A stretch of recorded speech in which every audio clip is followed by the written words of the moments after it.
meaning pertaining to Balaram. So Balakanda also describes Ramchandraji, Lord, in Balyavastha, in childhood. So Balakanda. Ayodhya Kanda describes Bhagavan's all deeds in Ayodhya itself.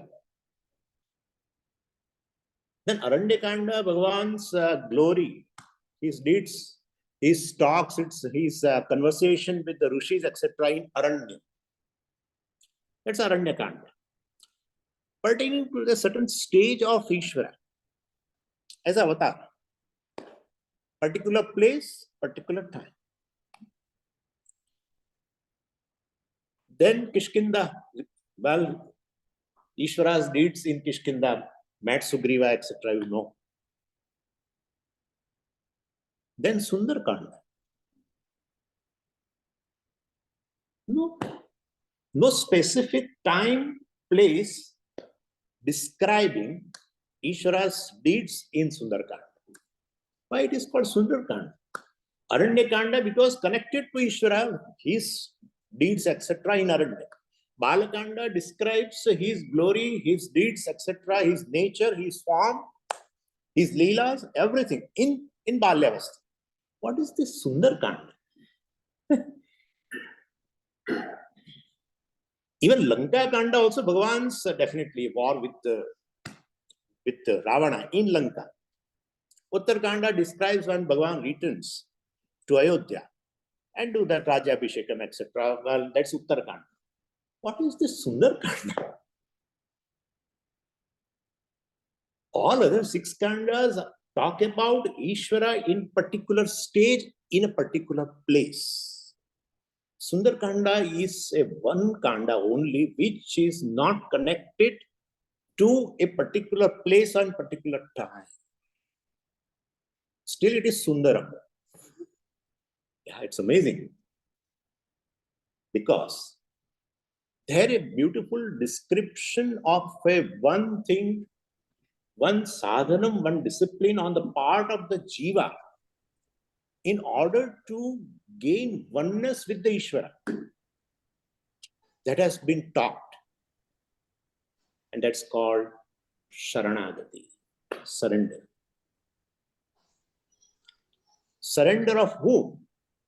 Surrender of Hanumanji to Sitaji. We'll see what is that. Right? In fact, his Sharanyam, his surrender began actually in Kishkinda, Hanumanji's surrender, when he met Lord, you know.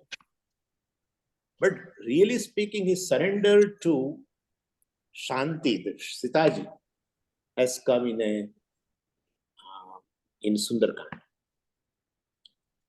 Sharanagati means you reach to an abode. Reach to a place from where you will not be driven out. Your home is a place where you are at home. Right? Yeah. So Ishvara Sharanyam will be one thing from where you will not be driven out. You really become at home. You really gain the comfort, inner comfort. Getting surrendered to Ishvara. And so this Sharanagati, this is a very beautiful discipline. In order to, in fact, Vedanta begins with the surrender. Ends in surrender, I'm telling you. It's a surrender of the jiva, the ahankara. Yeah. Karma Yoga talks about the surrender. Your ragadvesha is a part of your ego. You surrender first at the altar of Ishvara, offering your actions, etc. to Ishvara. That's how the Karma Yoga begins. And ultimately, by knowledge, the ego resolves. You and Ishvara become one. So this Sharanagati is the thing which has been talked about in this particular kanda. There are 3 Sharanagatis, in fact, in Sundarkanda. And first is a Sattvic Sharanagati of Hanumanji, naturally. Second is a Sharanagati of Vibhishana to Lord, again in Sundarkanda. But it's a Rajas. Why it is Raja Sharanagati? When Vibhishana surrenders to Lord, does he want some gain? Yeah, he himself said. He himself said that, Lord, when I saw you, when I approached you, my desire to become a Lankapati has been washed away. When you handle a certain thing, a particular organization for some time, you ultimately start nourishing this desire of becoming the owner of that organization. Yeah. Ravana was all the time sleeping and enjoying sense pleasures. Kumbhakarna was also eating and sleeping. Vibhishana was the administrator of the Lanka. So once you handle a certain thing, you feel to become an owner of that thing, You feel you are the whole and soul of everything. So Vibhishana wanted to become a Lankesh. And he told very clearly to Lord that just seeing you, well, my desire to become the Lankesh has gone up. So his Sharanagati is of a Rajasic Sharanagati. And third Sharanagati is a Tamasic Sharanagati, Sharanagati of the ocean, Samudra Devata to Bhagavan. Right? Because why Tamas Sharanagati? Sometimes it happens that when you get a kick from Ishvara, right? His stick doesn't have any voice. Yeah. Still you are beaten. Physically beaten, mentally beaten, but there is no voice in his, there is no sound in his stick. Yeah. And then you surrender to Ishvara. That's how the Samudra did. Not out of a certain understanding you surrender. Vedantin surrender is not out of because of some pain in my life, therefore I am going to now, resorting to Vedanta or Vedantic classes. No. Because of your own discriminative power, that what you want in your life. Every moment what you are seeking in life is whatever you say. You may say a sense of a freedom from isolation, freedom from fear, whatever you say. You are seeking freedom. Nobody can deny it. How will you deny it? You cannot erase it. The desire to become free, desire to become independent, no one can deny. That self-denial is not going to help the person. You are born with this desire. And so one discriminates, one has a discriminative power, one discriminates what one really wants in one's life, and that's called Purushartha Viveka. That is what has been talked in a Sadhan Chatushtaya Sampatti, the first thing. And then you surrender. Well, I had to get rid of this Ragadvesha, which are really not my friends, but my enemies. Anyway, so my point is, all the three Sharanagatis have been taught. The Sharanagati, which is the means ultimately, and all of three have surrendered to Ishvara. Kindly understand, not to the world. All of the three, a Sharanagati to Ishvara. And therefore, it's going to be the best. I mean, it's going to be going to bring a welfare in all three's lives. Therefore, in Bhagavatam it is said, Kenapi upayena Krishne manah niveshaye. Kenapi upayena. Whether it is a tamasa, whether it is a rajasa, whether it is a sattva, well, manah Krishne niveshaye. May your mind take a refuge in Lord. And so, this is the first reason why Sundarkanda is called Sundarkanda. Everything is Sundaram. Balakanda, everything is Sundaram, where Lord's glory only is described. But still, this is called Sundarkanda, which talks about a discipline which is not based on certain time and place. Sharanagati can be at any age. Sharanagati can be in any avastha. Sharanagati can be in any place. It's an amazing thing. This is the first reason. Second reason why this Sundarkanda is Sundarkanda, because it talks about Hanuman Charitra. Very beautiful. Hanumanji is a public person. When you live a public life, you are going to get some blemish here and there. You cannot Somebody said, I think Kabir Das said, that when it's like, if you are put in a room, closed room, very small space, and everywhere they have applied that carbon, what's called the mesh, what you call kajal. So kajal ki kotadi mein. So in that he describes like that. So when you are placed in such a place, and still you remain free from not getting tainted, it is impossible. So you lead a public life and you remain from controversy. It is impossible. But in entire Ramayana, Hanumanji is the only one. There is no controversy. Ramchandraji, my God, Swamiji, don't say. We have thousands of questions for Rama's conduct. Why we feel it's, why he has driven out Sitaji, why he did this, why listen to this, that. So many questions. Lakshmana, so much of controversy. Kaushalya, controversy. In Kaikeyi's eye, Kaikeyi, controversy. Bharat, don't talk about it somewhere. I feel there is a malicious plan on his part to drive out everyone. Shatrughna is always with the Bharata. So when you live a very silent life in one corner, you may not invite controversy. That's a different thing. So Shatrughna's life is almost like that. So every Dashrath, my God, Dashrath doesn't have that, why should he come under the sway of some few words of a Kaikeyi? He should have given to Rama and this and that. Show me about Hanumanji. Nowhere. His charitra is something, very public figure, but no controversy. It's an amazing thing. So, Sundarkanda talks about the Hanuman Charitra, which is really Sundaram, free from controversy. That's the second reason Sundarkanda is called Sundarkanda. These two reasons are there. And many great deeds have been done by Hanumanji. The greatest is to go to Lanka. That is where we Vedantins have to connect. Sent by Lord, understand very clearly. Sent by Lord, he is going in search of Sitaji. Great significance.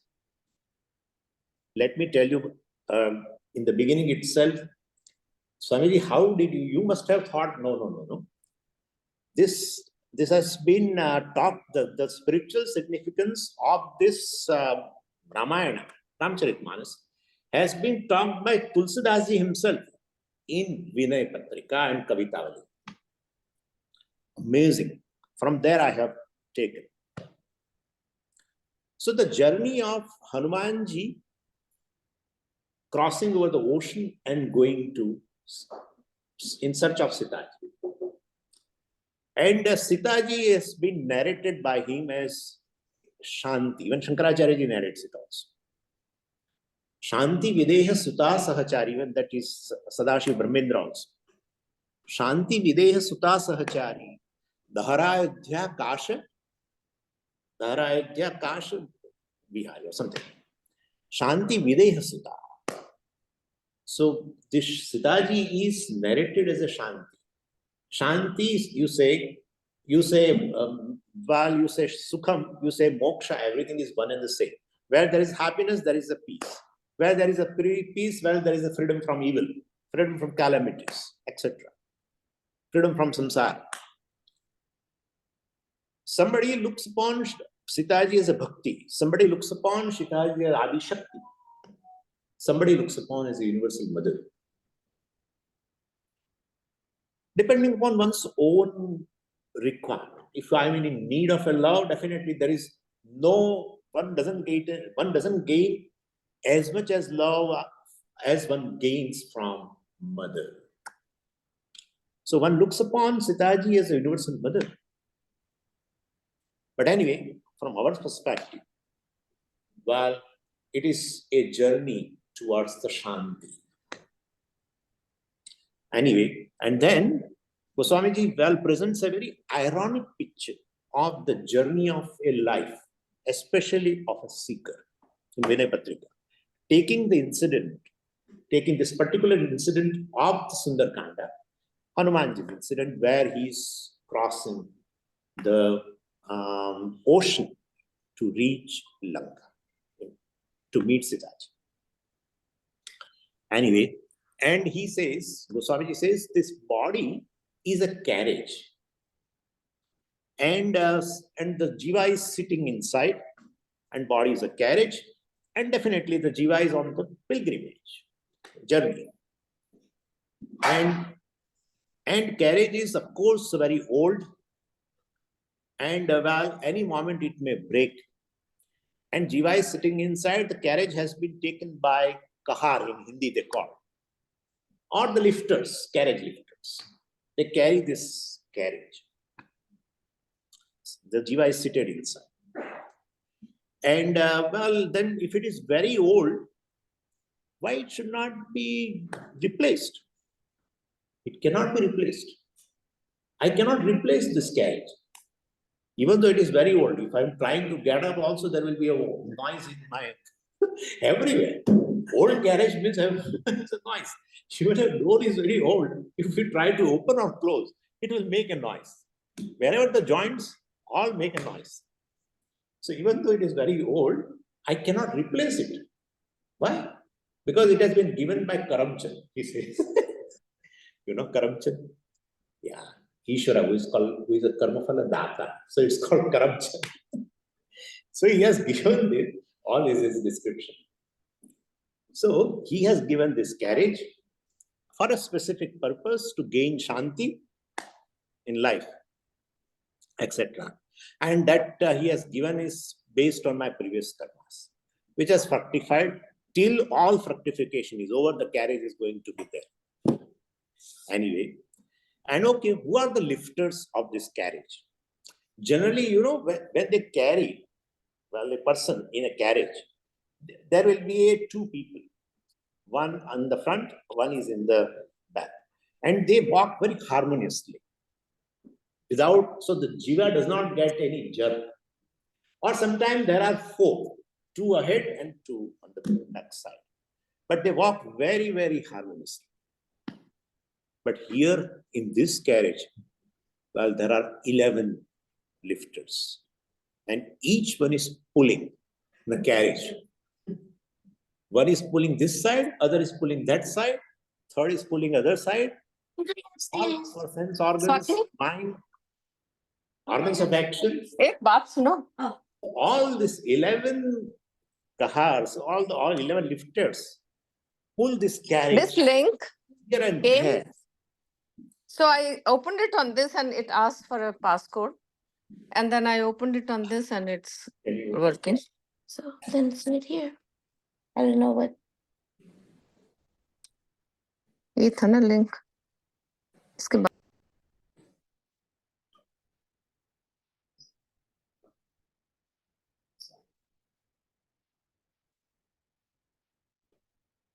And the irony is, generally, when a carriage carries this pilgrim, you are every day goes near to the goal, right? You must have seen if you go to our, Amarnath, or you go to Badrinath or anywhere, etc., Kedarnath also, they carry you. But slowly you are reaching towards the goal, to the temple. Here, day by day, this pilgrim who is sitting in this carriage, pulled by these 11 kaharas, is going away from the goal.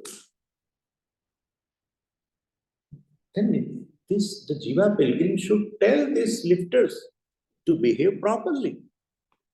Right? No, they will not behave properly. Why? Because their right amount of the wages have not been given to them. This wants a certain form. This wants a certain sound. And he's on the pilgrimage. And so he says, no, I can't give you. Right? Shamaha, damaha, shanto, danto, uparatas, titikshuhu, shraddha, samavito, bhutva, atmani, atmana eva pashet. Therefore, the right wages, if you don't give them into your maid servant, she will not behave properly. So these 11 Kaharas are not listening to the pilgrim sitting inside. They are not listening to him. But tell, this is all Tulsidaji says, tell this, all these lifters, he should tell to the lifters that, well, I will give you your right amount of wages. I will give you. Let us first reach to the destination. I will give you all money what you want. But then Tulsidaji says, what is the destination? The pilgrim doesn't know. Since the pilgrim doesn't know what's the destination, the goal, for which he has started this journey, then how are they going to go closer and closer? And in between there are thorny bushes, ragadveshas. I'm not narrating it, it is too vast. I was amazed at Tulsidaji, the way when he talked in this Vinetrik. Anyway, so this is the problem. Pilgrim has forgotten the destination, and that is our lot. What I described is our lot, basically. So let us first decide what is the goal and decide what is helpful and what are the hindrances in achieving the goal by taking resort to this particular incident of Hanumanji. That how he met Sitaji, how he gained the goal, Shanti. In between, obstacles must have come, and they have come. They have come. So Hanumanji is moving towards, now we'll talk about that. Hanumanji is moving towards a great goal today. Right? Peace, Sitaji.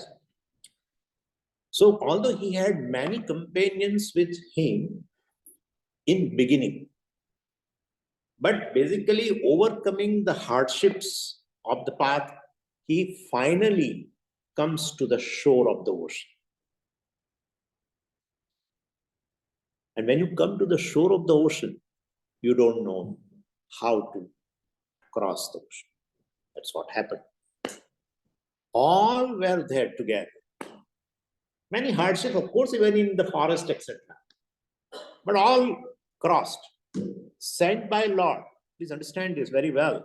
Sent by Lord till he reached the ocean. In between also some difficulties came, but they overcome everything.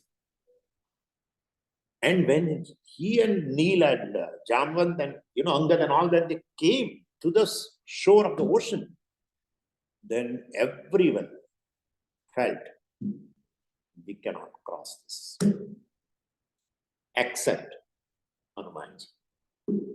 Everyone said sorry. We cannot cross. So we are also moving towards our goal. We may overcome many troubles. And we also have come to the shore of the ocean and we have stopped.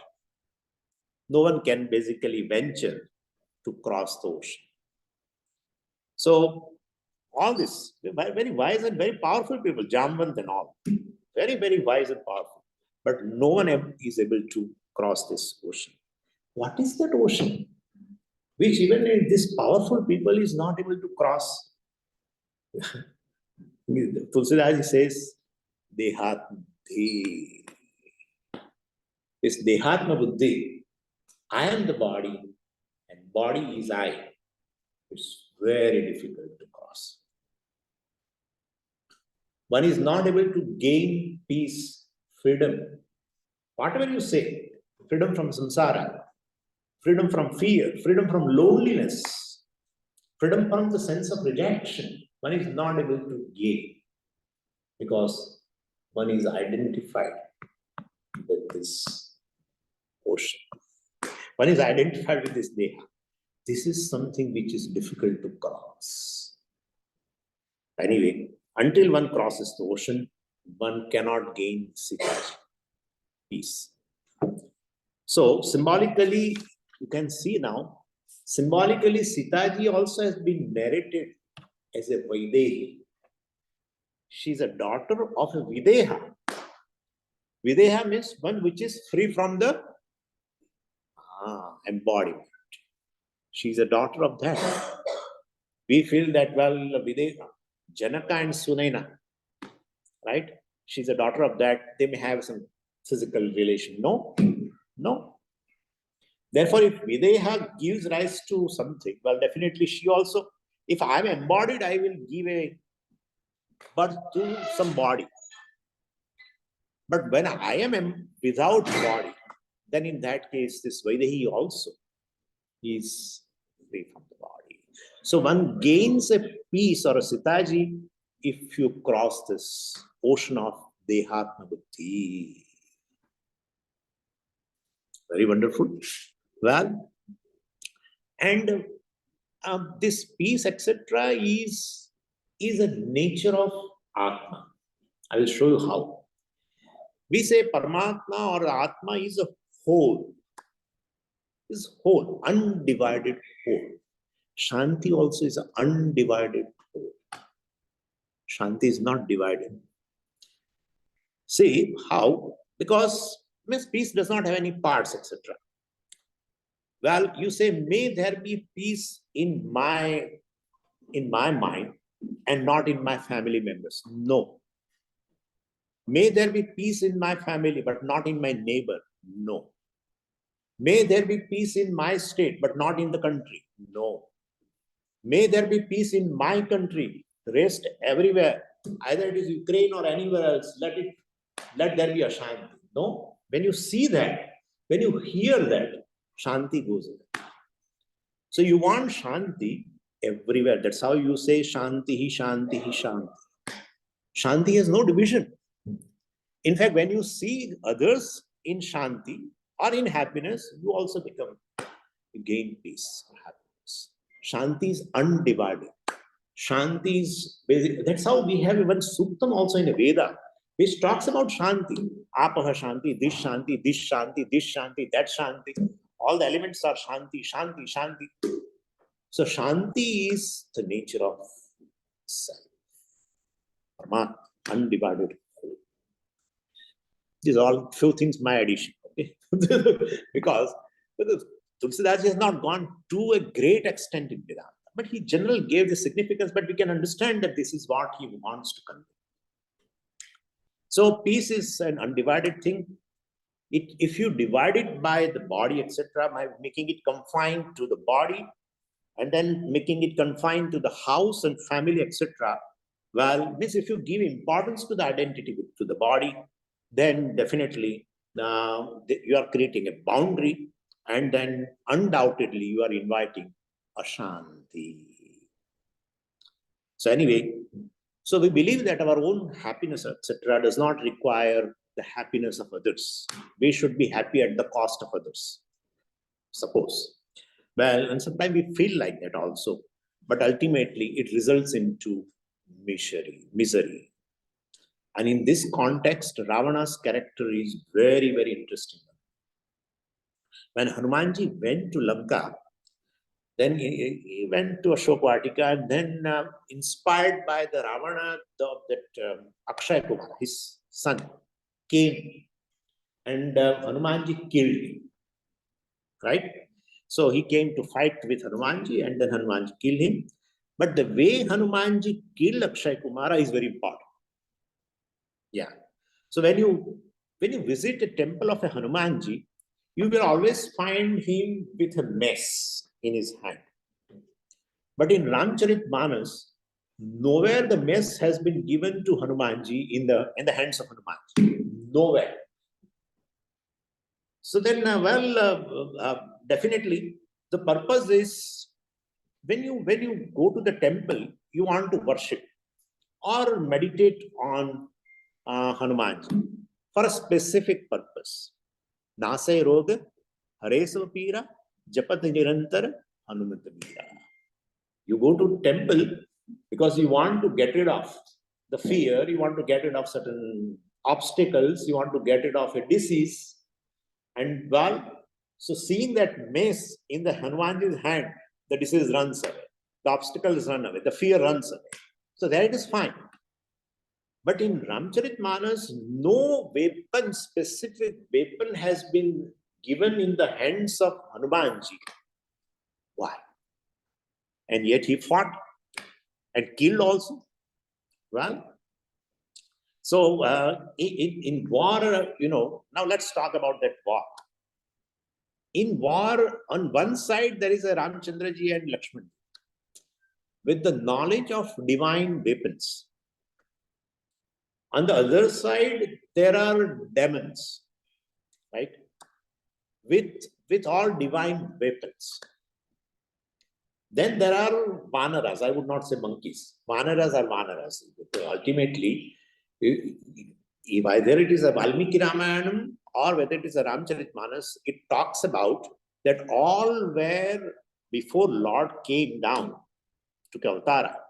Well, he told all the devatas to come down. And that's how they say Vanaras are also, they are all nothing but the devatas have come in this form. So let us not call monkeys, etc. It's not proper translation. Vanara. So those Vanaras, well, definitely, they were fighting with the stone and they used to pick up a tree, and kill the demons. I mean, throw that at them and kill. Or they use nail, or they use a teeth. All Vanaras use this. So this was going on. And the fight means Vanaras used to fight with the demons with whatever they have. So Tulsidas says the view is one does not need a certain things to fight against demoniac tendencies. Yeah. So if it were so, then only some people could fight with the demoniac tendencies and some could not. Well, this Ramcharitmanas shows that to fight against evil, you don't need a specific weapons.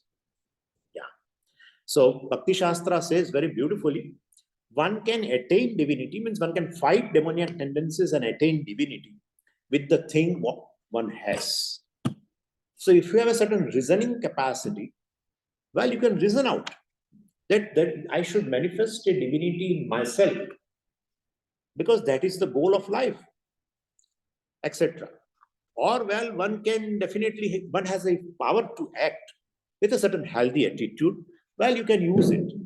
One can use a weapon of love towards the Ishvara, Bhakti, and can bring the divinity in oneself. So, don't worry that, Tulsidas says, don't worry about getting what you don't have. Whatever you have, with those weapons, fight against demoniac tendencies. That has been represented by Vanaras. Whatever they had, they used to fight with. They were not having all divine weapons, or they were not having a divine weapons knowledge like Ishvara has. No. Whatever whatever was there with them, available, with that they had fought. Anyway, so people who don't want to, to do anything, worry about what they don't have. So it's a very beautiful story. I got it from somewhere, I noted it. A rich person has, but a sick, generally things go together. But so a rich person, but sick person, he went to one Mahatma and said, well, my body is not healthy. I always remain sick. If my body was healthy, I would have served him. Then, well, he went away. Then a poor person, but a healthy person came to Mahatma. He said, Maharaj, I don't have a wealth to serve you. Means, what does it indicate? Basically, one doesn't want to serve with what one has. You always worry about what I don't have. So this person, rich person, has a wealth, but he's sick. So he said, Mahatma, I could have served you, but I'm not keeping in a good health. The person was healthy but poor. He said, I don't have a wealth, otherwise I could have served.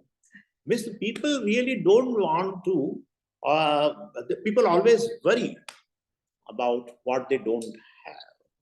So whatever you have, with that, you can definitely serve. You can bring a divinity by your service, etc. So this is our dichotomy in our life, basically. Anyway, so when Hanumanji fought with the demons in that war, he fights with the things available to him. When Hanumanji starts fighting, even Lord stops fighting. And Lord tells to Lakshmanji also, stop. And let's watch how Hanumanji fights to these demons. What Hanumanji was doing was, Hanumanji used to lift this elephants of a Ravana's army with one hand and throws at that other elephants, of course, mounted with the demons, and kill them. Used to lift the horses with one hand and throws at the horses with the demons in Ravana's army itself. Lifting their horses only kills them. So, by that he seems to show that the wicked are consumed by their own things. Wonderful. This is a statement there in Vinay Patrika. The wicked are consumed by their own things. Yeah. So Akshay Kumara was killed by the tree of the Ashoka Vatika, belonged to them only. So he seems to tell this Ravana that your Akshay Kumara was killed by the tree of your Ashok Vatika. What can I do? And then Ravana thought, well, by naming Akshaya Kumara, there will never be a Kshaya, the destruction of my child. But by naming the garden Ashoka Vatika, well, he must be thought, I will be always free from the sorrow when I move in the garden. But basically what happened was, well, both things, the Ashoka and Akshaya, could not prove their name, right? So with the Ashoka, the Ashoka Vatika got destroyed. Ravana felt very bad when he heard the news. When Akshay Kumara was killed, Ravana really got a shock. So that shows, well, we'll definitely destroy ourselves by our own evil deeds. That's the message. So while making others disturb, unrest, a person cannot get peace. I'm connecting to the previous portion. One cannot get rest or peace in one's life by disturbing others. You are inviting unrest in your life. Therefore, one cannot find a division in peace. Where there is a peace, joy everywhere, you are also having a joy. You may think that while by disturbing others, by creating sorrow in others' life, I'll be a happy person. No, you are inviting a problem like Ravana has invited. So peace is something which is a nature of, the silence is the nature of the self. Freedom from sorrow, freedom from evil, freedom from agitation is your nature. You are seeking something in life which you are. And that seeking, the desire for becoming free from such agitation, etc., it's a very natural desire. Nobody has taught, no university has taught you that you should be free from agitation, etc.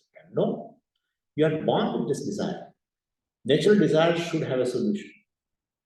Cultivated desire may not have a solution. You may have to drop that desire. Cultivated desire may not have a solution. I used to give, I tell that I really have a desire to go into that SpaceX mission. I'm thinking of calling that person. Who is that person? The must will tell, Swami, do your work. Cultivated desire may not have a solution. Natural desire has a solution. Hunger, well, desire for food, yes. Thirst, desire for drinking water, whatever. Solution. That's there. This is a desire to remain free from any agitation, any obstacles. It's a natural desire. And that shows it's your nature. You love it. What you love must be your nature. What you love is your nature. Because by gaining that, you are just yourself. You are just yourself. When you are peaceful, when you gain peace, you are yourself. When you become happy, you are yourself. You are just with yourself. Atmani eva. Amazing definition Bhagavan gave in second chapter. Atmani Atmana Tushya. One is with oneself. Generally, we are not with ourselves. Because the self which I am aware of right now is not a happy self. I don't like it. I don't like it. Whenever I look into myself, when I'm aware of myself, I just don't like it. I just get up, do anything other than sitting with myself. I will do anything other than sitting with myself. Yeah. Because whenever you see at yourself, you find you are displeased, limited, bound, varieties of problems, etc. Basically, displeased self. When you see yourself pleased, you love yourself. You like yourself. You are with yourself. This is what it is. And Vedanta, we have to bring in with it, right? So, anyway, so one has to definitely cross this ocean of Dehabhimana in order to get Shanti, no matter how difficult it may be to cross. And Hanumanji has this ability to cross this vast ocean of Dehabhimana. So he rose above the ocean to cross. He rose above the ocean to cross. He did not dry the ocean. In order to become free from the identification of the body, let me kill the body. Suppose, drying the ocean, killing the body. No, you should not do that. In fact, if you do that, you cannot reach to Sitaji. Yeah. He rose above the ocean. He did not dry the ocean. He did not kill the body. I should kill the body in order to disidentify. No, not at all. So if one destroys one's own body, well, definitely it is going to be futile. There will not be further journey. You cannot reach, right? You cannot even, where is the Jivan Mukti if one destroys the Deha? Where is Jivan Mukti? And if Jivan Mukti, while living, if you don't enjoy the liberation or the freedom, then what to talk? Then why we should be having interest in Videya Mukti? Oh, that you will be free later and you will not have any Janma, etc. We are not interested. Let it come, that's a different thing. Puja Swami used to tell that you must have heard of. We are interested in a Mukti, the freedom, while living. And therefore, definitely body should be there. Therefore, you should not dry the ocean. You should rise above the ocean. Amazing thing. Anyway, so, I mean, if someone says, well, I will not keep any relation, let the body be there. I will not keep any relation with the body. That's also futile. Body is there. You will be, that's how Vidyaranya talks in a Dritishya Viveka. That, there are two types of identification with the body. One identification which is born of ignorance. I am the body, body is I, which is born of ignorance. That would go away. But still, the general identification with the body by which there will be a life, sentiency, etc., and there will be a prarabdha, etc., that will remain. That will remain. The general identification with the body remains, by which the body will be sentient, by there will be life, there will be a prarabdha, exhaustion of prarabdha, etc. That will remain. So really, this kind of relation to the body will remain. Anyway, and that is not harmful. That even Jnanis also have. Jnanis live a life, have a sentience in the body, consciousness identified with the body, etc. In general, identification is there. Therefore, well, that is not harmful. So by rising above the ties of the body, well, one should definitely bring a cognitive change. That's it. While living, that I am not the body. Body is something which is evident to me. I yesterday we talked. That is evident to me. The I am the one to whom the body is evident, is distinct from the body. Anything which is evident to me is distinct from me. or at least I am not that. If space is evident to me, well, I am not space, definitely. Time is evident to me, I am not the time. The glass is evident to me at this moment, well, I am not the glass. Therefore, body is evident to you, especially it is evident when there is a back pain, etc. I said, it is very evident. Our whole attention remains there. Either maybe in the headache, or maybe backache, or maybe a knee pain. Body becomes more evident, in fact. So you are evident that there is a pain in the body. Therefore, you are not the body. That's fine. That viveka is necessary. That is called rising above the body, rising above the ocean. So this is there. Now let's go ahead in the journey. What's the time? When Hanumanji tries to move forward, well, across the ocean, a real test has started. And there was a mountain called Mainak. And it was a mountain of gold, prosperity. And this Mainak was a friend of a Hanumanji's father, Vayudevata. What happened is when Indra basically wanted to kill this Mainak's both the wings, and at the time, and kill him. At time, this Vayudevata well helped him and saved his life. So then Mainak has become a friend to Vayudevata. But ultimately, Mainak was so afraid of this Indra, etc., he went to the ocean. He surrendered to the ocean and got rest in the ocean. And that was there. When Hanumanji was crossing, this Mainak was there in the ocean itself. And well, definitely, then this ocean told him that, well, see, your friend's son is going towards Lanka. Just rise above and welcome him. Call him, that let him take some rest here, right, on the mountain, and then go. And well, this Mainak did this. He rose above and well said, welcome. You are a son of my friend, etc., etc. And you take some rest because it's a long journey, very difficult journey towards Lanka. So you take rest here for some time and then go. And now the taste of Hanumanji lies in this temptation of taking rest, and that too, golden mountain. Yeah.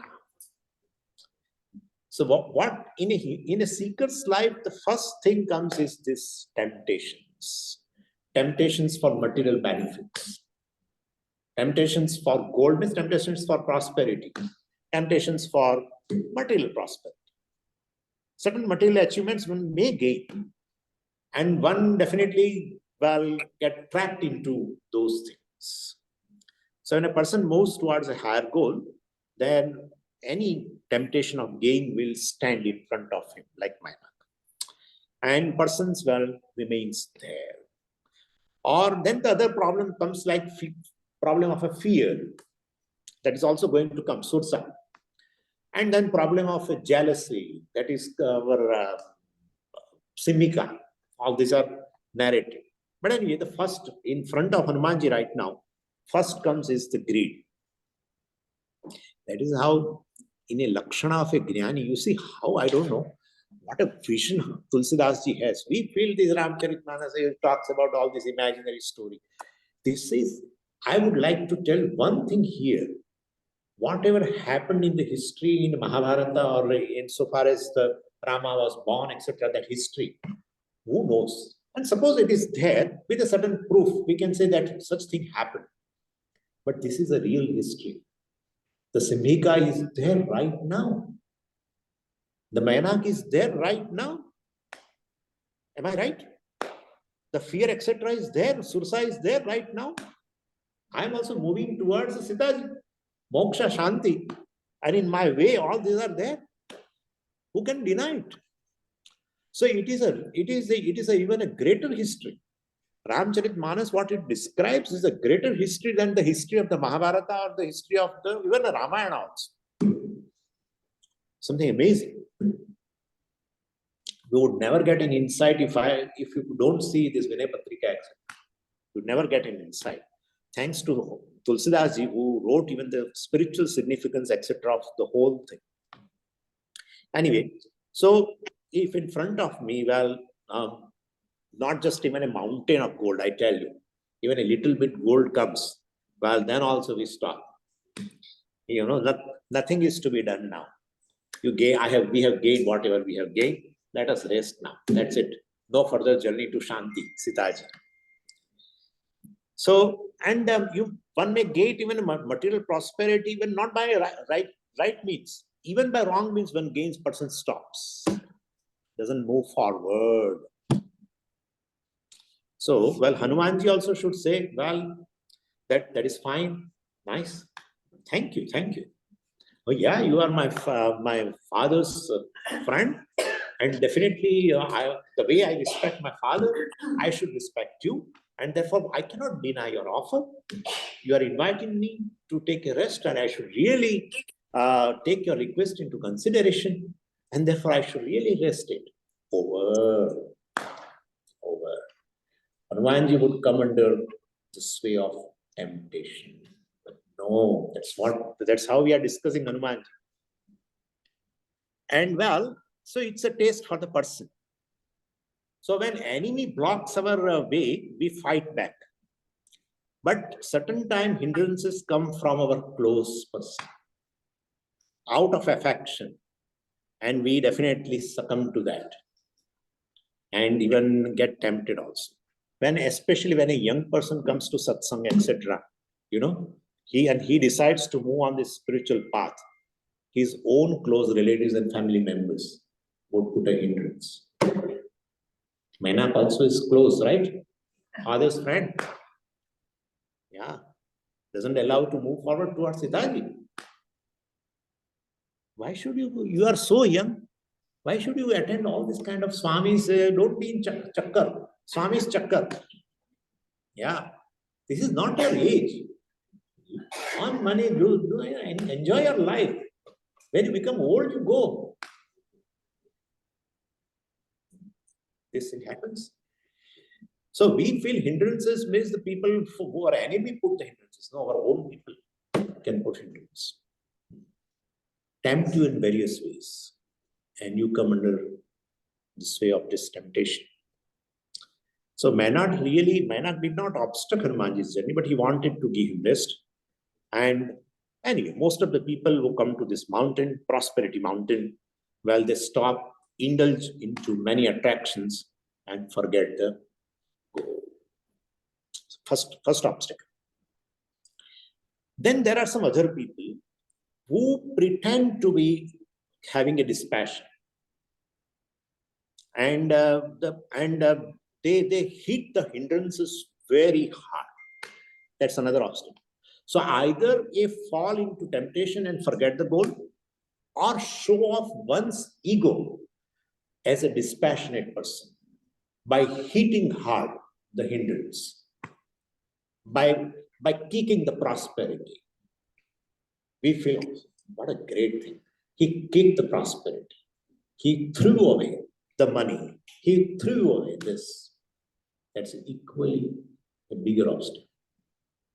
So Hanumanji did not fall into temptation of rest, etc., but he should kick the mountain and well show her that I have no interest. He did not do either of the two. A seeker should not do this.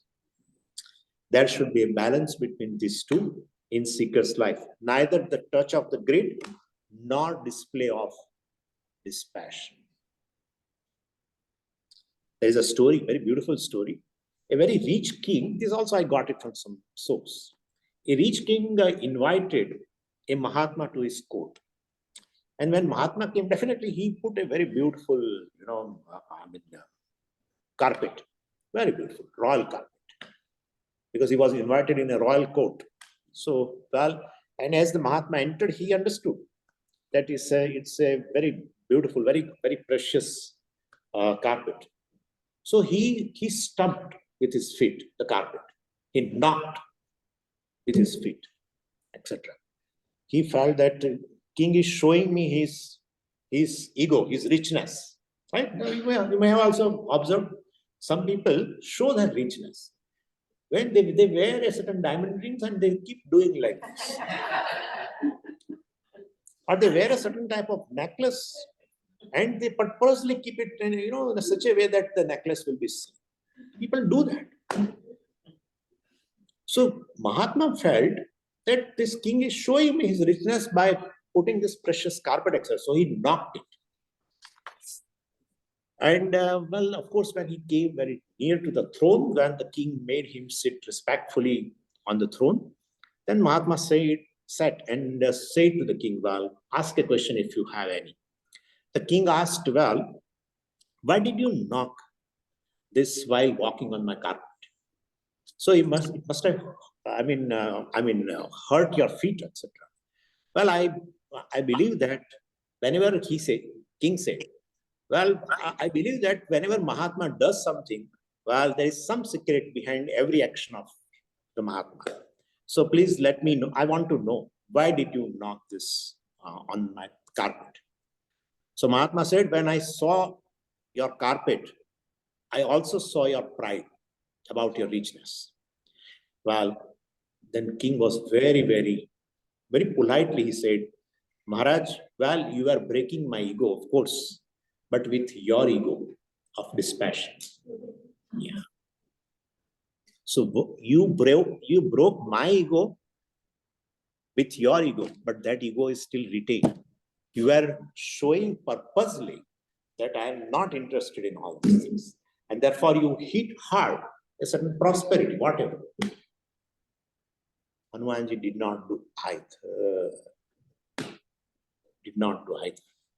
Hanumanji was never, he did not come under the temptation. At the same time, he didn't hit hard also. He did not kick the mountain, the Manak. No. And you will see that, sometime, I will give you another example. Sometimes a person says, that my words are never false. Even you may tell lie. They say like, even you may tell lie.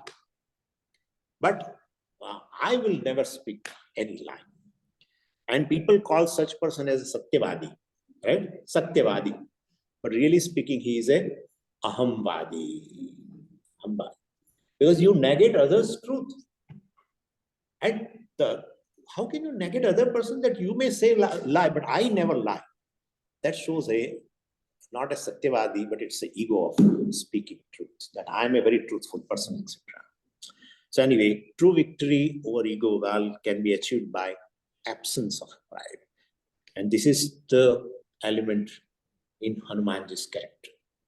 And so he clearly bowed down to the manna, did not keep the manna, and said, well, what rest I want in my life, what rest I want to have is not without, doing Lord's work.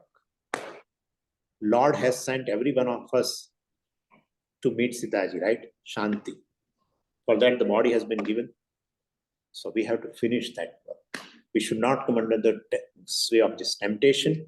At the same time, we should not, even if we have a dispassion, we should not show our dispassion to the others by hating so-called material prosperity. It's a very beautiful character. So one who invited Hanumanji to rest. There's another thing. The one who invited Hanumanji to rest was hiding in the ocean. Manak took rest in the ocean, right? He was moving very afraid and moving here and there. Ultimately, took refuge in this ocean. And such a Manak who himself took rest in ocean, take refuge in the ocean, he wants to give a rest to Hanumanji. This is what is happening. This is a state of our society, in fact. Our Lord was also want to give the same which they haven't got. Yeah.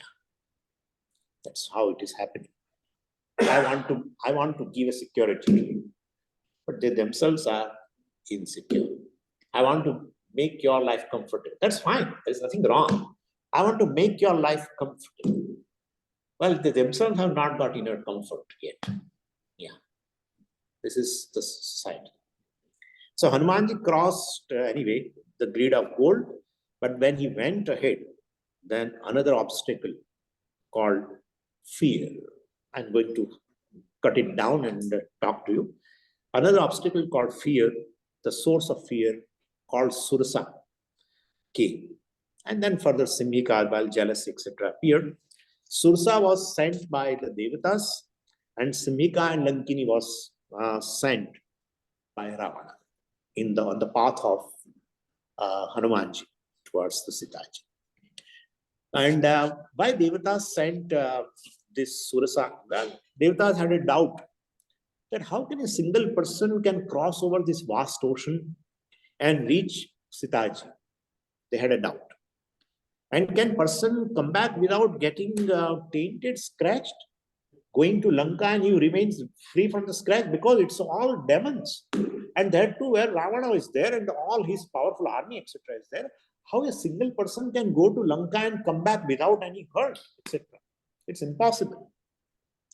And can he defeat so many demons, one person? It's because they all have divine weapons. So many boons were there with them. And how can this single person can do that? Devatas had a doubt. So they sent the Surasa. And she is asked to taste Hanumanji. Hanumanji's fitness. And she stands in front of Hanumanji. She says, well, I'm hungry. And well, gods have told me that today one Vanara is, well, going to Lanka. And so eat him. Sursa is a mother of serpents. Serpents mean death. She is a mother of death. She came in front. What would arise? Fear. Another obstacle. I would turn myself away, going again in back, right? No. So, well, so she says, you have, and she said very beautifully, that you have risen above this Dehabhimana, right? You have risen above this Dehabhimana. So, no calamity should befall you if I eat your body. Yeah. So, if you try to save yourself, well, then you will prove that you are a coward. So question arises whether a seeker should be afraid of death or not. It's true that being afraid of death is a sign of cowardice, of course, but it is equally in vain to show to others one's fearlessness. Yeah. Why should you show your fearlessness to others? Why? There is a need. If there is a need on my part, then I think I have not I have not come out of this identifying with the body. When there is a need, well, there will be definitely a lack. If it is a lack, it will be pertaining to the identification with the body, mind, sense, complex. And therefore, so, well, to have a seeker, one who is afraid of the death also is not, it's a cowardice. At the same time, to show one's fearlessness, well, also is not correct. So the way some people commit suicide, etc., is not a sign of a heroism or a fearlessness. Meaning of not fearing death doesn't mean that I should neglect the body. Well, I should not have fear of the death, therefore I should definitely neglect the body. No. Seeker rises above the identification of the body and gains shanti with the help of body. Therefore, you cannot neglect the body. So as instrument, you use it. Like, the person, there is a person who is on the bank of the river. He says, well, he doesn't know swimming. He says, I will not use a boat to cross. It's a foolishness. And one who sits in the boat, crosses the river, reaches on the other side, and then he was so much attached to this boat, because definitely it has helped. So rather than carrying the boat on the head, also is a better, more foolishness. So basically, seeker of Shanti, etc., well, doesn't neglect the body, nor bound by the affection of the body. This is the message we get from the character of Hanumanji, etc. Well, when Sursa said, I will eat you, well, Hanumanji said, not now. When he said, not now, means he is very clear that the death is inevitable. Right? When the jaws of death are open and invite you, right? And then you say, not now, means definitely it is certain that the death of the body is going to come. That's for sure. But he wants that, while goal for which the body is given, etc., should not be neglected. And so, while Hanumanji tells Sursa that he will come back by doing God's work first, meeting Sitaji, etc., then I will enter your mouth. Right? So he just resisted doesn't mean that he has an identification with the body or there is a fear of the death, etc. No. Let me finish my goal, etc. So seeker says, well, let the Shanti, moksha be attained by me. Then let the body fall wherever it wants to fall. That's what Chandogya Upanishad also says. This Jnani waits for the body to fall. That's how it is. Anyway, so this also I want to say something regarding this. And you know, this becoming a food for someone is a really good thing. You are going to sustain someone's life.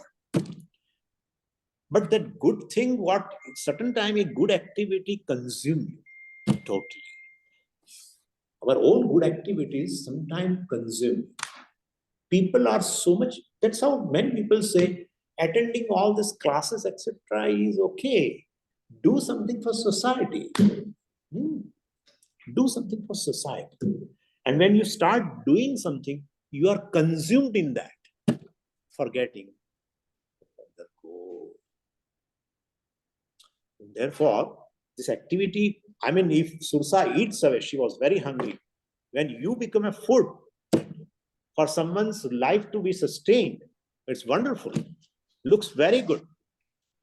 But we have to learn this lesson also from Hanumanji. Even though it is a very good thing, he said, not now. Let me attain my goal first. Let me do the Lord's work first. Meeting Sitaji. Because for that purpose, I was sent by that Karamchand. Right? Karamchand sent me for that purpose. Human destiny, ultimately, why human life is given is meant for this. You are born limited, wants to be limitless through all your activities. Then you should gain limitlessness. You are born limited, born in search of the Shanti, etc. I think you should gain peace. Then let the body fall. Let it become food for someone else.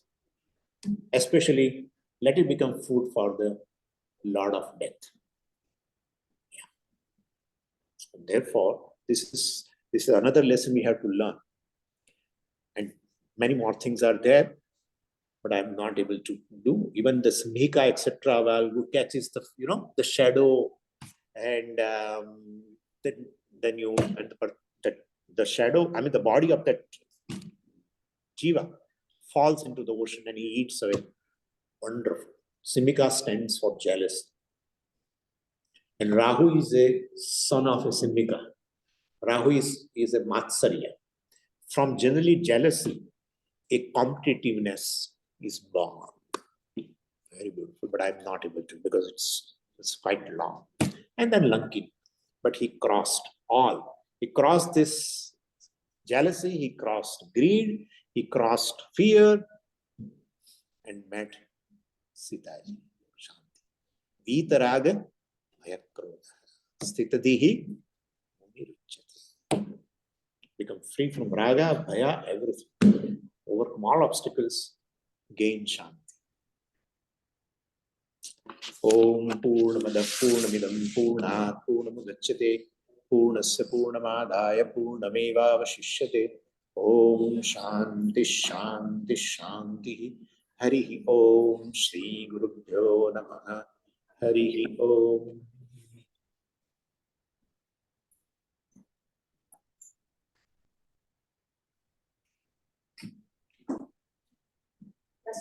Yeah.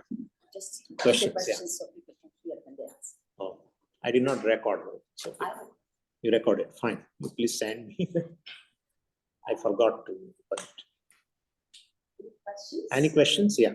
You talked about Vinay Patrika. Kavitavali. Yeah, both are there, but Vinay Patrika is more. What is It's a text written by Hanumanji for the spiritual significance of the various incidents of Ramcharitmanas or Ramayana. written by Hanuman? No, written by Tulsidas. So it's available.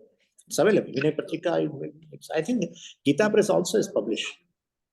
I don't have here in, but all this, I don't know. It's amazing. I didn't know. Actually, I took 1 week, public talks on Hanuman Charitra in Ahmedabad before 8 years. And somehow, while coming to US, I thought, let me take it together. Sometime, somewhere, I might have to speak about Hanuman Charitra, and I don't know. And I brought it, and really it became so helpful to me. So this was whatever work I have done before 8 years, taking help of Ramcharitmanas and Vinay Patrika both. Yeah. Nothing of me, by the way. So don't feel so much, or whatever. It's all Tulsidas's own interpretation of every incident.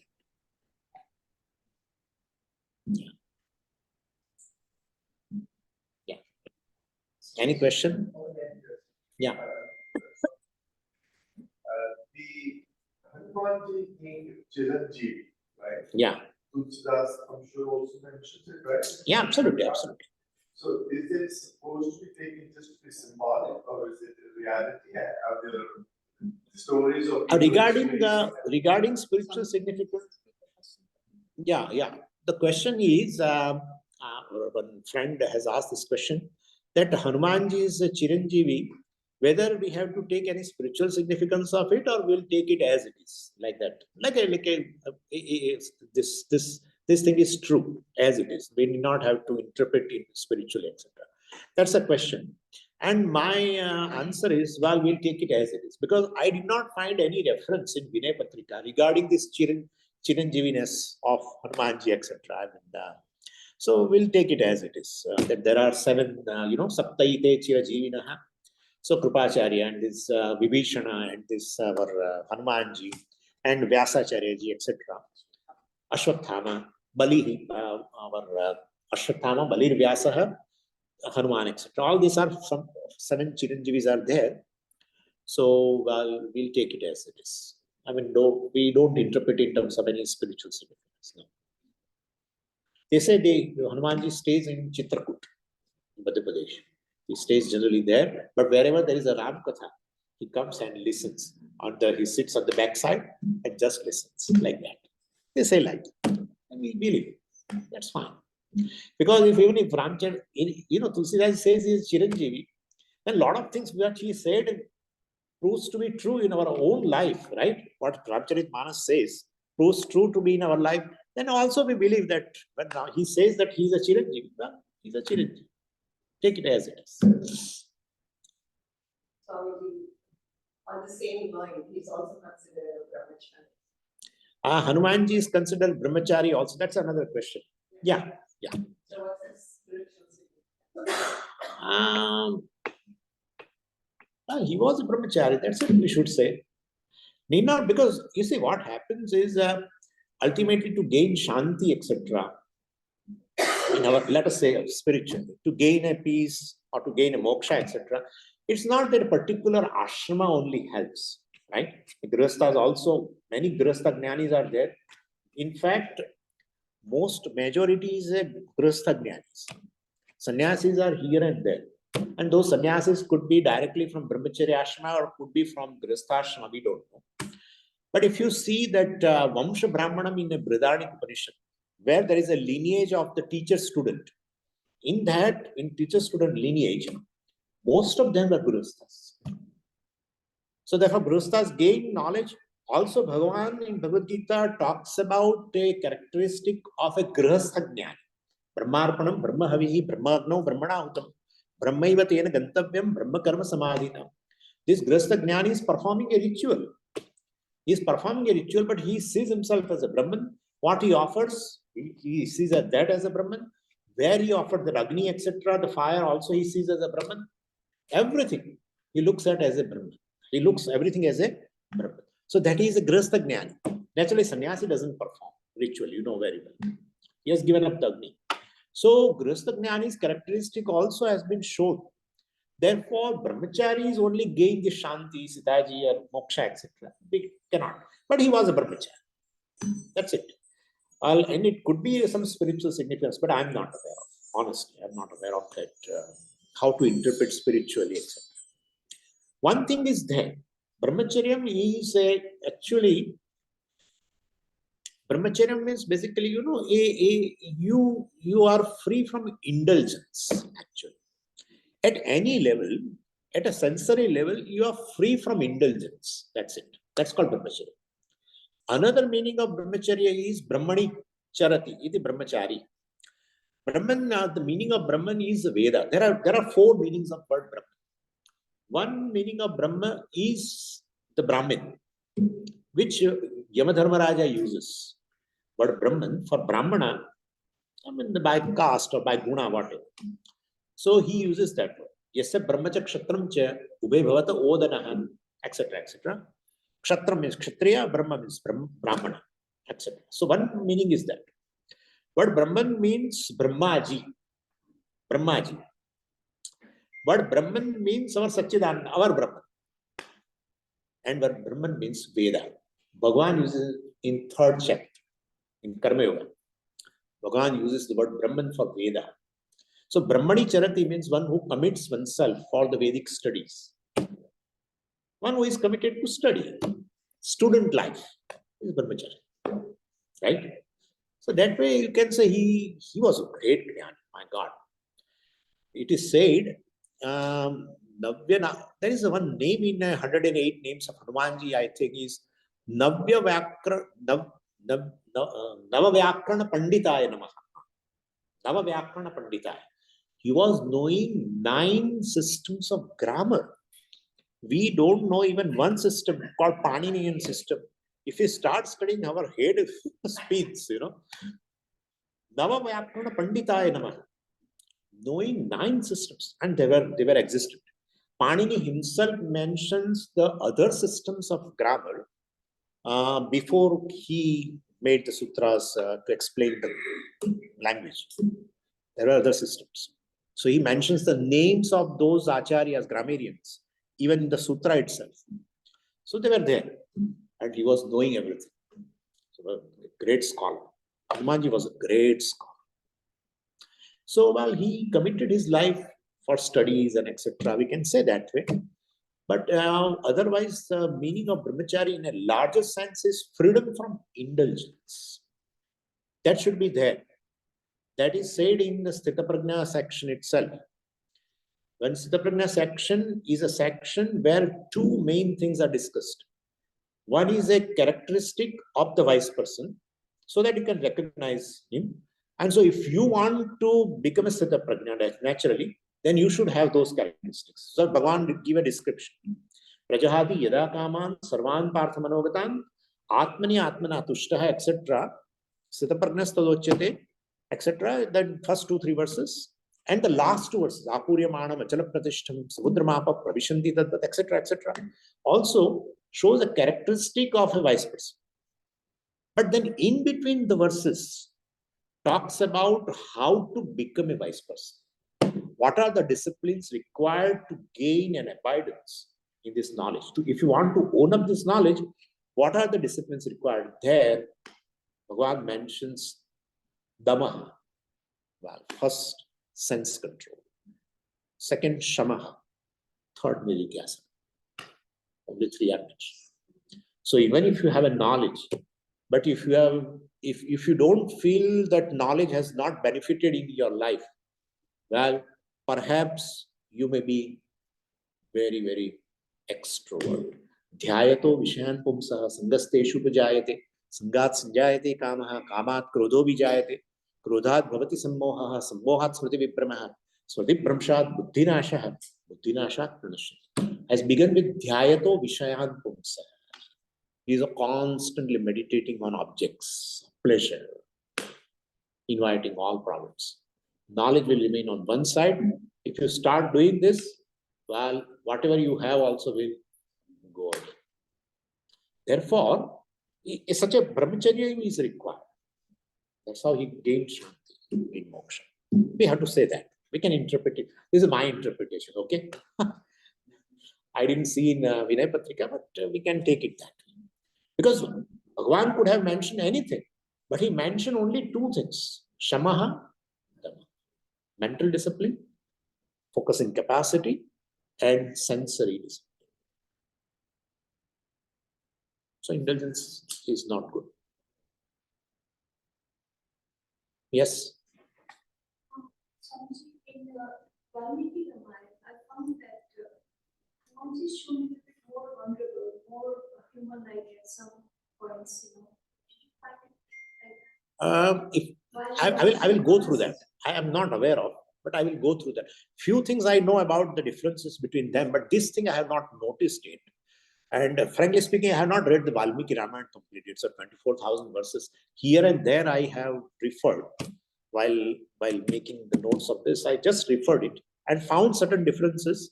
And many things are mentioned in Valmiki Ramayana are not here.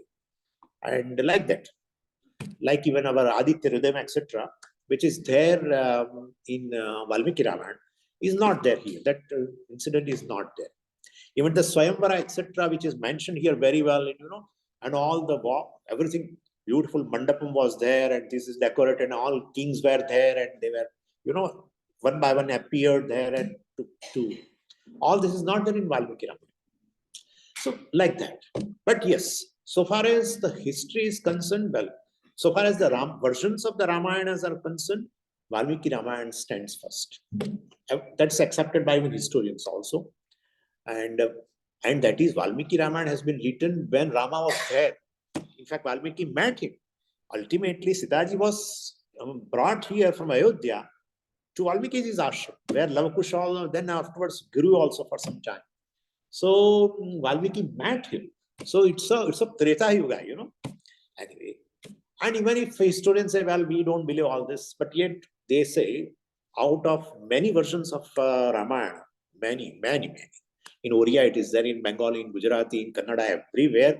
In Telugu also, everywhere. Even Malayali also. Everywhere Ramayana versions are there. And then when, depending upon that environment, social environment, etc., you find a certain different version of that also.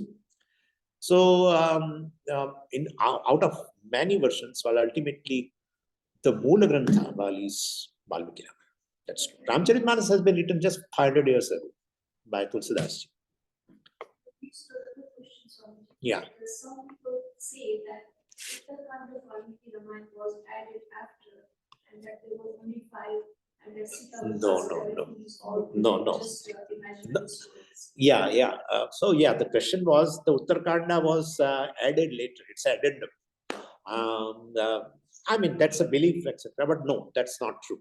In Valmiki Ramayana, if you take it as a valid text, Uttarkanda was very much there, beautifully narrating the whole thing. So here in Ramcharitmanas, you won't find much. In Uttarkanda, we talk about the Kagabushundi and etc. And not talked about that Sitaji's, ultimately was also told by Ramji and told Lakshmana that you put it into Valmiki's ashram, etc. Those, and Sitaji went into earth and all that. Those things you won't find here in Ramcharitmanas, but it is there, very much there. That's what I'm saying. So there are a lot of things which people are talking, but Valmiki Ramayana is not talking like that. Yeah, in evening I will refer. In evening I will refer it. Yeah. Partly I will refer. Whatever I know, I will refer. Yeah. Yes. The question has to deal with mention that Hanumanji had no weapons, but he had divine strength with which he could lift mountains and horses and elephants. In real life, when one is confronted personally, we have to rise above the ocean, on which I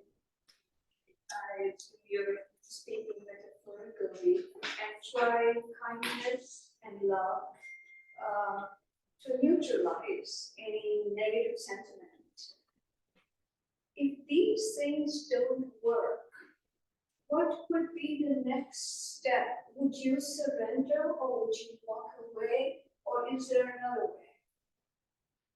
Yeah, the question is, Hanumanji used, Hanumanji had a divine power, she says.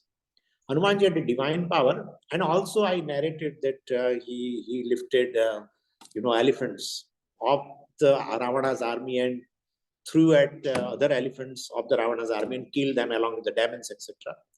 Means whatever one has to fight with the demoniac tendencies, etc. What I described. Then she said, well, in order to rise above this body identification, etc., and I should also have a certain good qualities, etc., and I should fight against demoniac tendencies. And the love and kindness is a thing which, if that surfaces in our mind, then definitely the demoniac tendencies, so-called cruelty and other things also slowly go away. So, if that doesn't work, what should we do? That's the thing. Yeah, very wonderful question. Thing is, we should definitely take help of Ishvara here. Second thing is on a daily basis, certain demoniac tendencies arise in our mind, even if you don't want, they just arise. Because we have both the kinds of tendencies, basically in our subconscious mind, good and bad impressions, both are there. So sometimes when our mind is influenced, conscious mind is influenced by the bad tendencies, you will find demoniac tendencies in the mind, and sometimes good tendencies also. So basically, in order to manifest more this virtues, etc., let us say now virtues, one has to do a value meditation. Value meditation is, well, you sit in a meditative posture and visualize each virtue, value, and the significance of that virtue in your life. Right? The purpose of that value, like a non-violence, let us say. So visualize that non-violence. What is non-violence in your mind? And what is the advantage you get if you follow non-violence? Then, well, truthfulness, then accommodation, etc., like that. And after visualizing each value or virtue with its significance, and also, well, visualize the demoniac tendencies and what will be the disadvantage if they are there in my mind. Well, you should basically fake it that I have all good tendencies. Start with the accommodation, let's say. I have a value of accommodation. You know, you don't have, suppose. You say, but you tell to yourself that I have a value of accommodation. I accommodate everyone. I accommodate everyone. If you fake it for some time, you will find that value, that particular virtue starts growing in. You try it, and it works very well. It works very well. And in course of time, you become free from demonic tendencies. At the same time, we should take help of Ishvara so we can do successfully meditation with his grace, etc. So prayer also will be there. And on our part, just sit. Prayer, of course, is a Purushartha, but we'll not sit with just prayer. Praying and then, well, whatever we want to do, no. This is also our Purushartha to do a value meditation. It works very well. Fake it till you make it. Yeah, it works. Yes. There's a version of Ramayana in which it says that Sita is actually Ravana's daughter. So apparently when Sita was born to Ravana and Manjuti, in astrology it said this child will be the cause of destruction of your kingdom and your reign. So you should really get rid of this baby. So he loves the child so much he can't do that. So he calls Mother Earth and gives the child to Mother Earth. And meanwhile, Janaka is following his man and he finds the baby and he takes her home because he has no children at home. Takes her home and she This finds is- her home. This what we are saying regarding the birth of Sitaji, etc. also. That is not there in Valmiki Ramayana. No, it's What is there in Valmiki Ramayana, I will be talking in the evening about Sitaji's birth. That is there. In Ramcharitmanas, it is even not there. Ramcharitmanas doesn't talk about how Sitaji is born, etc. No, it's not there. But Valmiki ji refers it, and that's a different story. Yeah, then I will refer in the evening. Let's keep it for evening portion, where we are going to talk about Rama. I'm not going to much talk about Rama, but I would like to at least try my level best that, regarding the character of Ramachandra ji or his behavior, his deeds, people have a lot of dissatisfaction, controversies are there. Looking upon Rama as a complete man, perfect man, then it's not going to work. Because nowhere it has been mentioned, either in a Ramcharitmanas or Valmiki Ramayana. They say it is avatar of the Lord. And therefore, whatever he has done, well, it's a Leela, sport, but with a certain significance. And that significance we have to understand. Yes, that's it. Not that he is a perfect man. Because if there are so much of controversy, well, then he's not going to be a perfect man, Raymond man, right? It cannot be. So, and Ramayana, whether Ramcharitmanas begins or whether it begins, here Ramcharitmanas says, well, the whole Ramayana that has born in the Shivji's mind. That's how it's called Manas. It's called Manas because it is born, whole life of Rama and his deeds and his Leelas were born in Shivaji's mind. So much divine. And therefore, we have to see all his conduct as manifestation. Taking as a role, let us say. He is basically Ishvara, assumed a role. He has come as a human being and did something. That is the reference we have to all the time keep. And that is the reference. That's how in a Ramayana, the Rama is looked upon in three ways.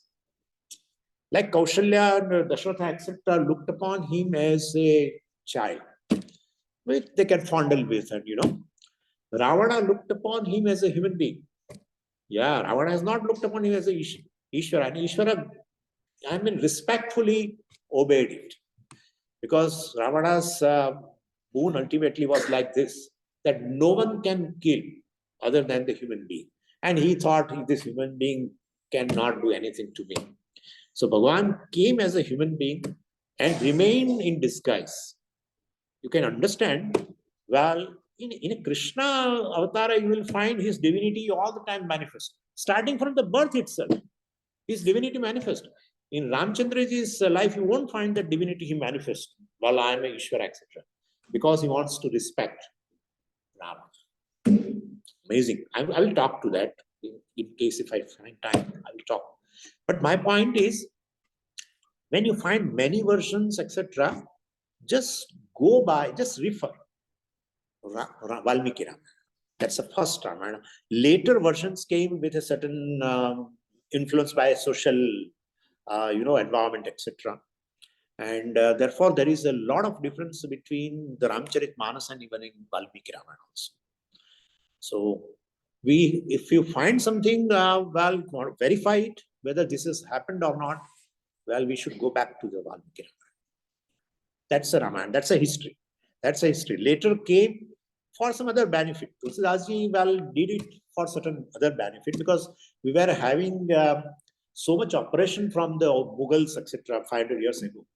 And therefore, to make people's mind free from this this kalaha, etc. Well, he gave a description of a Rama so that everyone's love, devotion flows towards this Ramchandraji. That's how it has been. And therefore, it is always influenced by a certain social environment prevailing at that particular time. So this is Ravana's daughter, etc. That is not there in Valmiki Ramayana. That is some other story. How Sitaji became a cause for the death of Ravana, that is mentioned in Valmiki Ramayana, of course. Yeah, it is mentioned. I have a question. Yes. I'm wondering whether Hanumanji started out as a jnani or a kamir. Did he become a jnani after he met Rama? Hanumanji, well, I feel Hanumanji was a jnani, but he wanted to show us what a seeker, a spiritual seeker should lead one's life. How he should,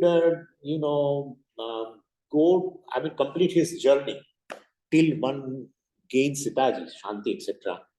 How one should do, what are the things which is required in one's life as a seeker, what are the hindrances which one should avoid. And in order to avoid the hindrances, etc., there should not be any kind of a hatred, everything. How a balance should be made, all this is shown by Hanumanji. I would not say Hanumanji has become Jnani after meeting Sitaji. Hanumanji was a Jnani. In fact, he mentioned in one place that he told when Lord said that, who are you, Hanumanji? Hanuman, he said, I am saying Hanumanji. Well, who are you? Well, he said, from the aspect of a jiva, well, I am your amsha. From aspect of a dasa, well, you are my Lord. And from the aspect of, definitely Atma, from the truth aspect, you and me are one. That is there. So definitely he knows that he and Lord Rama are one and the same, identical. Means he has own knowledge.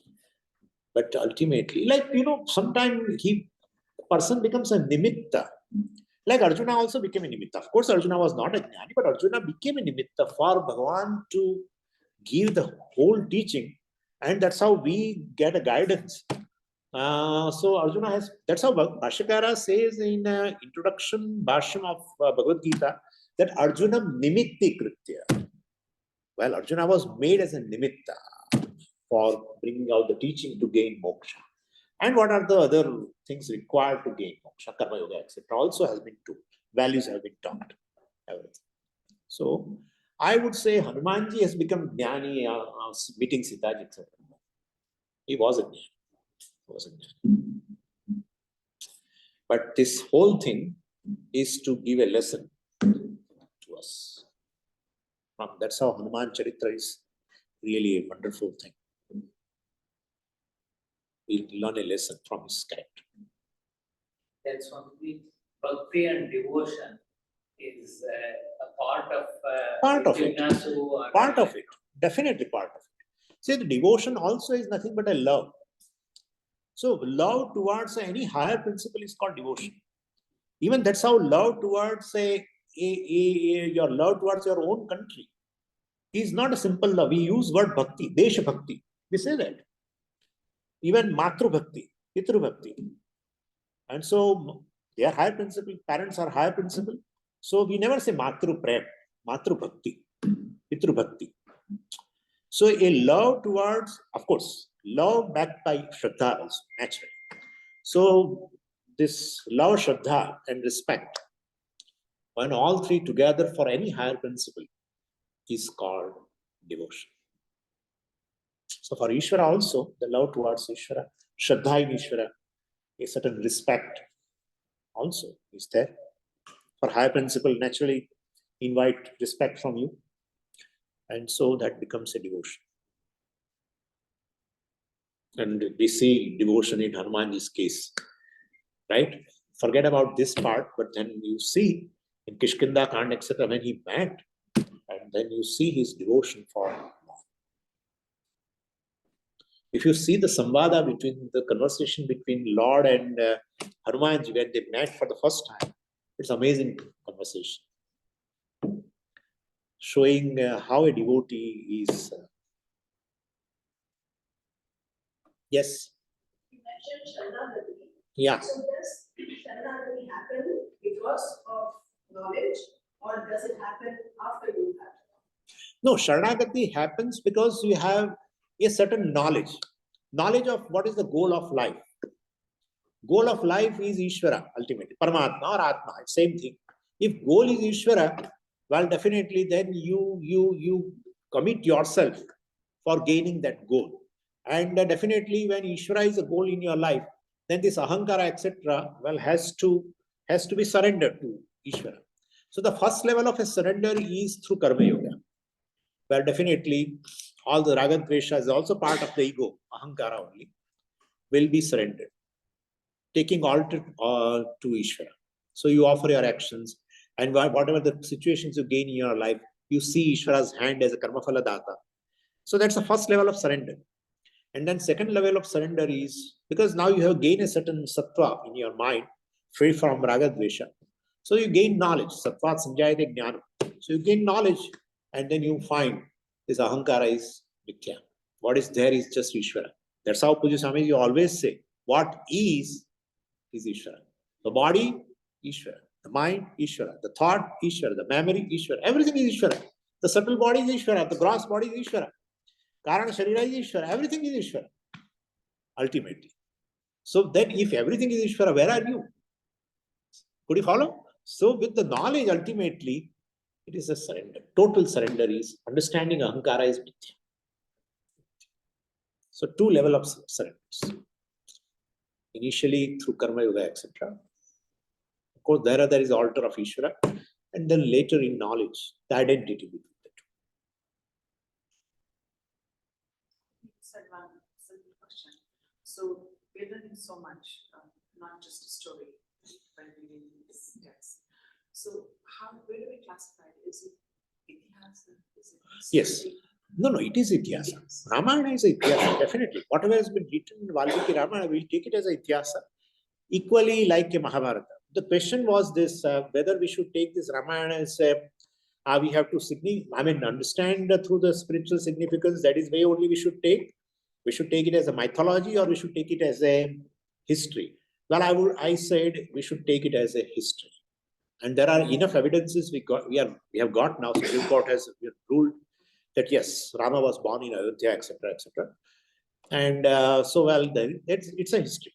Whatever Valmiki has written is a history. Later, the versions have come where there you find all changes, etc. Under the influence of social this one, we cannot take it as a history, natural. What is just 500 years ago, who has written as a Ramcharitmanas, etc., Tulsidas, we can learn a lot of things, but we cannot take it. This is how exactly it happened. Iti ha asa. Thus it happened. Indeed happened. No, we cannot take it that. What happened, which was mentioned in Valmiki Ramayana, we can take it. Yeah. And sometimes, they are all poets. Valmiki was the first poet, I think. And when any poet writes something, a certain imaginary element also comes in. But there is a great message behind it. Like even a Star Wars, Star Wars, definitely there are certain good principles, scientific principles they want to convey. But at the same time, there is an element of imagination. I think Star Wars, if you see, you find the various, alien, they come here and then there is a fight and this and that. But there is a lot of scientific thing which is being there in the thing. And therefore, even if you find Swamiji Valmiki Ramayana, also we find that a person with 10 heads, etc., like that, suppose. Well, we have to understand a person with conflicts. Yeah. 10 heads means conflicts. With one head, so much of conflict, then 10 heads, definitely a person of conflicts. And Ravana was definitely a person of conflicts. A Dharmika will not have any conflicts. A person who follows a righteousness will not have a conflict. Person who does not follow will have always conflict with what is right and wrong, etc. And he generally goes by what is wrong. Whenever you do something wrong, you will have a conflict with what is right, because that is there sitting inside your head, right? And therefore, so even a person who follows dharma initially have a conflict, but ultimately becomes spontaneous person. Yeah, that's it. Spontaneity means no conflict. But the person who begins with the wrong path will have a conflict initially, at the end also. That's Ravana. So we can, if you want to interpret that way, you can interpret. 10 heads, Swamiji cannot be there. You say you take it as a history. Well, we in a human race, we never find with the 10 head any person. How can we take it as that this is how it was? certain element of, certain imagination of the poet also comes in. But majority part is a history. Any question? Do we reliably know the date for Valmiki Ramayana? Do we? Do we reliably know the date for Valmiki Ramayana? Do we reliably know the date of Valmiki Ramayana, etc.? Well, they say Valmiki Ramayana was composed, historians say, in 8th BC, I think. 8th BC. So far as my figure is concerned, I read somewhere. We say it was in Treta Yuga, and so real date would not be known. Historian says, and if you consider 8th BC means still it's very, very old, very old. That's how historians accept. This is, in many versions of Ramayana, that's the oldest one. That's they say, yeah.